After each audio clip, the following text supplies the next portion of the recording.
Hello everybody, welcome to Physiofield academy. आज हम लोग इस वीडियो से हम लोग फिजियोथेरेपी के जितने जनरल एक्सरसाइजेज हैं उसको स्टार्ट कर रहे हैं ताकि आप लोग को किसी भी पेशेंट को ट्रीट करने में वो हेल्पफुल रहे। तो आज हम लोग एक बेसिक एक्सरसाइज एक्टिविटी और basic exercise learning classes start कर रहे हैं ताकि आप लोग फिजियोथेरेपी में जितने भी एक्सरसाइजेज हैं उसको अच्छे से समझ ले। तो आज हम लोग बात करेंगे सबसे पहले स्ट्रेचिंग के बारे में। तो सबसे पहले देखिए स्ट्रेचिंग क्या होता है और स्ट्रेचिंग हमारे मसल्स में क्या क्या चेंजेस लाते हैं, तो इसको हम लोग समझते हैं। जैसे कि आप लोग कुछ एग्जांपल्स देखे होंगे, क्वाड्रिसेप्स के स्ट्रेचिंग के किए होंगे, हैमस्ट्रिंग का स्ट्रेचिंग किए होंगे। और नहीं जानते उसके बारे में तो हम लोग अपने चैनल में बताएंगे। तो स्ट्रेचिंग जिस भी मसल का होता है तो वो पार्टिकली क्या करता है, तो स्ट्रेचिंग पार्टिकली जिस भी मसल का करते हैं वो हमें बचाता है मसल स्ट्रेन से या मसल टियर होने से, उसको बचाता है। मसल का फ्लेक्सिबिलिटी को इंक्रीज करता है, मसल का इलास्टिक प्रॉपर्टी को इंक्रीज करता है।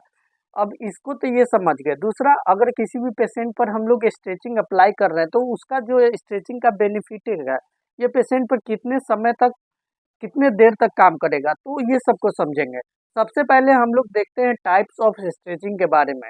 तो देखिए सबसे पहले टाइप्स ऑफ स्ट्रेचिंग में आपका डायनेमिक स्ट्रेचिंग होता है और स्टैटिक स्ट्रेचिंग होता है। अब देखिए डायनेमिक स्ट्रेचिंग में क्या होता है, एक कंट्रोल्ड मूवमेंट होता है जो कि क्या करता है, हमारी रेंज ऑफ मोशन को बढ़ाता है। और उसके दौरान जो स्ट्रेचिंग होता है उसको हम लोग डायनेमिक स्ट्रेचिंग करते हैं, क्योंकि ये स्ट्रेचिंग क्या होता है, थ्रू आउट मोशन होता है। अब स्टैटिक स्ट्रेचिंग में क्या होता है, तो ये क्या करता है कि ये इस तरह का स्ट्रेचिंग होता है जिसमें क्या करते हैं कि एक पोजीशन पर होल्ड करते हैं स्पेसिफिक मसल को at a fixed length and fix tension. हम लोग क्या करते हैं, उसका स्ट्रेचिंग परफॉर्म करते हैं। जैसे स्टैटिक हैमस्ट्रिंग स्ट्रेच 30 सेकेंड पर रेपिटेशन। स्ट्रेच कितना देर तक होना चाहिए, 30 सेकेंड का होल्ड होना चाहिए पर रेपिटेशन का। अब देखिए स्ट्रेचिंग क्या होता है, तो सबसे पहले समझिए कि इलास्टिसिटी प्रॉपर्टी के बारे में। जैसा आप देख रहे हैं कि मेरे हाथ में एक रबर बैंड है इस तरह का, ये क्या करता है, इसको जिस तरह से स्ट्रेच कर रहे हैं तो क्या हो रहा है, ये अपने लेंथ को चेंज कर रहा है। तो ये प्रॉपर्टी क्या होता है, इलास्टिक प्रॉपर्टी कहते हैं इसको। लेकिन मसल्स में ऐसा नहीं होता। देखिए इसको जिस तरह से स्ट्रेच कर रहे हैं तो ये क्या कर रहा है, अपने लेंथ को चेंज कर रहा है, लेकिन छोड़ दे रहे हैं तो नॉर्मल पोजीशन पे तुरंत आ जा रहा है। लेकिन मसल्स के केस में क्या होता है, ये मसल्स का फाइबर है समझिए। मसल्स के केस में क्या होता है, मसल्स इलास्टिक नहीं होता, ये विस्को इलास्टिक होता है। यानी अगर इसको स्ट्रेच करेंगे तो जब स्ट्रेच करने के बाद इसको रिलीज करेंगे, अभी रिलीज नहीं कर रहे हैं, आप एज्यूम कीजिए, तो स्ट्रेच करने के बाद रिलीज करेंगे तो ये थोड़ा सा इसका लेंथ होगा, कम होगा। लेकिन एक बार में रबर बैंड की तरह पूरा नॉर्मल रेंज पे नहीं आएगा, क्योंकि ये विस्को इलास्टिक प्रॉपर्टी होता है। वहां पर थोड़ा सा मसल्स में कुछ टाइम के लिए स्ट्रेचिंग आ जाता है, फिर वो धीरे धीरे क्या हो जाता है, नॉर्मल हो जाता है। तो यही समझना है कि एक रबर क्या होता है, इलास्टिक होता है, एक मसल क्या होता है, विस्को इलास्टिक होता है। अच्छा, मसल में जो इलास्टिक प्रॉपर्टी जो होता है वो किसके कारण होता है, तो देखिए जो भी मसल्स होता है वो किससे बना हुआ है। सबसे पहले इसमें टेंडन्स है, उसके बाद मसल्स है। मसल्स के अंदर जाएंगे तो मसल्स किससे बना हुआ है, कोलेजन से बना हुआ है और इलास्टिक से बना हुआ है। जो कोलेजन और इलास्टिन होता है ये क्या करता है, मसल्स को इलास्टिक प्रॉपर्टी देता है। और डीप जाएंगे तो मसल किससे बना हुआ है, सार्कोमेयर से। तो जितना ज्यादा मसल्स में सार्कोमेयर रहेगा उतना ज्यादा इलास्टिसिटी प्रॉपर्टी होगा, क्योंकि सार्कोमेयर ही मसल्स के इलास्टिक प्रॉपर्टी को मेंटेन करता है। तो अब हम लोग इतना समझ गए हैं, तो इससे हम लोग आगे समझते हैं। चलिए, अगर हम लोग किसी पेशेंट पर स्ट्रेचिंग करते हैं तो क्या होता है, तो जब भी स्ट्रेचिंग करेंगे तो ये मसल्स का जो सार्कोमेयर होता है ये इलोंगेट करेगा, ठीक। और जब इसको कंट्रैक्शन करेंगे तो सार्कोमेयर क्या करेगा, कॉन्ट्रैक्ट करेगा, ठीक है। अब जो सार्कोमेयर जो होता है एक तरह का फाइब्रस प्रोटीन होता है, ये क्या करता है, मसल्स फाइबर को इलोंगेट करता है। और जब इसको कॉन्ट्रैक्ट करते हैं तो यही सार्कोमेयर क्या करता है, मसल फाइबर को कॉन्ट्रैक्ट करता है।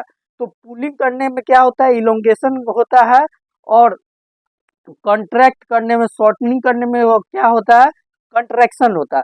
तो जो भी मसल टिश्यू जिसको हम लोग स्ट्रेच करते हैं, ठीक, ये क्या करता है, अब उस दौरान मसल्स का कुछ स्ट्रेंथ होता है जो कि आप लोग को एक तरह का रेजिस्टेंस प्रोवाइड करेगा। यानी किसी भी मसल को हम लोग स्ट्रेच करेंगे, जैसे ये रबर बैंड है, इसी तरह किसी मसल को स्ट्रेच करेंगे तो मसल का भी एक स्ट्रेंथ होता है, ठीक।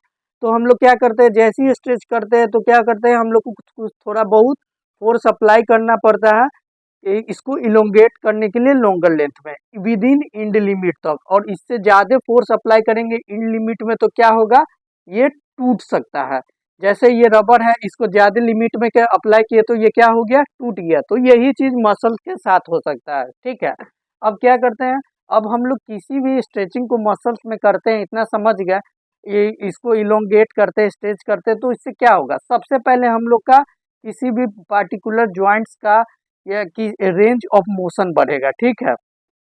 हम लोग क्या करेंगे, स्ट्रेचिंग करके किसी भी पार्टिकुलर, जैसे हम लोग फ्लेक्शन कर रहे हैं तो फ्लेक्शन करने के बाद क्या होगा, या अगर किसी पेशेंट का इतना फ्लेक्शन हो रहा है, अगर हम लोग थोड़ा बहुत स्ट्रेचिंग करना स्टार्ट करेंगे तो क्या होगा, इसका रेंज ऑफ मोशन बढ़ने लगेगा। तो स्ट्रेचिंग करने से सबसे पहले आपका पहला इफेक्ट क्या है, range of motion, range of motion इसका बढ़ेगा, ठीक है। अब देखिए, जिस तरह से किसी भी चीज़ को रेजिस्टेंस करते हैं तो क्या होता है, वहाँ पर आपको स्ट्रेच प्रोवाइड होगा। तो इस स्ट्रेच को कितना देर तक होल्ड करना चाहिए, तो बेसिक स्टार्ट करिए, 30 सेकेंड का होल्ड रखना चाहिए ईच स्ट्रेच में, ठीक है। उसके बाद फिर फर्दर आप अपना स्ट्रेचिंग करवा सकते हैं। बस इतना ध्यान रखिएगा कि 30 सेकेंड स्ट्रेच होना चाहिए। अब देखिए, इससे क्या क्या होगा स्ट्रेचिंग से, तो सबसे पहले रेंज ऑफ मोशन बढ़ा, दूसरा फ्लेक्सिबिलिटी बढ़ेगा, ठीक है। फ्लेक्सिबिलिटी क्या करेगा, फ्लेक्सिबिलिटी बढ़ाने से क्या हो सकता है कि मसल इंजरी का चांस जो होता है वो डिक्रीज होगा।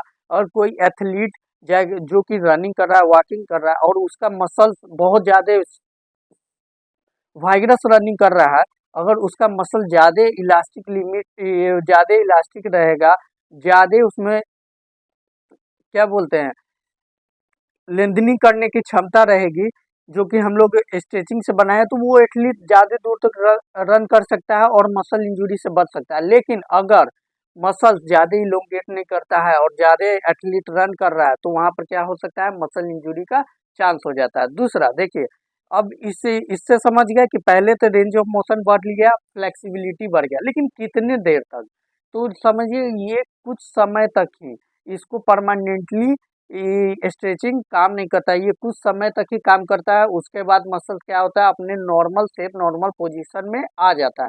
अब देखिए, अगर कि परमानेंट फ्लेक्सिबिलिटी मसल्स में लाना है तो कैसे लाएंगे, तो इसमें हम लोग को एक एक्सरसाइज रेजिमेंट बनाना होगा।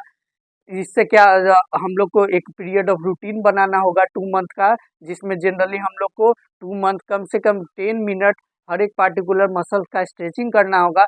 पार्टिकुलर मसल से स्ट्रेचिंग करने से क्या होगा कि मसल का जो सार्कोमियर होता है, धीरे धीरे वो जितना ज़्यादा ग्रो करने लगेगा, और जितना ज़्यादा सार्कोमियर ग्रो करेगा तो मसल का इलास्टिक प्रॉपर्टी होगा। तो ये बहुत सारा एक्सपेरिमेंट में देखा गया, या बहुत सारा पेशेंट में परफॉर्म करके गया कि 2 मंथ का एक्सरसाइज रेजिमेंट सेट करते हैं, और उसमें जब हम लोग स्ट्रेचिंग कराते हैं कंटिन्यू, तो क्या होता है, परमानेंटली मसल्स में फ्लेक्सिबिलिटी आ जाता है और easily range of motion improve हो जाता है। लेकिन अगर इसको लॉन्ग टाइम पर देखेंगे तो कुछ ऐसा भी देखते होंगे कि कुछ ऐसे लोग हैं जो अपना मसल्स का फ्लेक्सिबिलिटी इतना ज़्यादा बढ़ा लेते हैं, जैसे डांसर्स का ही देख लीजिएगा, वो अपने नेक को बहुत ही एक्स्ट्रा रोटेट कर लेते हैं, आर्म्स को पूरा मूव कर लेते हैं, पूरा जॉइंट्स वगैरह बोन सब का जो मूवमेंट होता है वो लोग का हाई हो जाता है। तो ये सब भी कंटिन्यू स्ट्रेचिंग के साथ ही आता है। तो ये सब समझ गए। अब हम लोग नेक्स्ट वीडियो में बात करेंगे कि हर एक मसल का पार्टिकुलर स्ट्रेचिंग कैसे दिया जाता है, इसको सीखेंगे अच्छे तरीके से, और ये किस तरह से इफ़ेक्टिव होता है। Thank you for watching.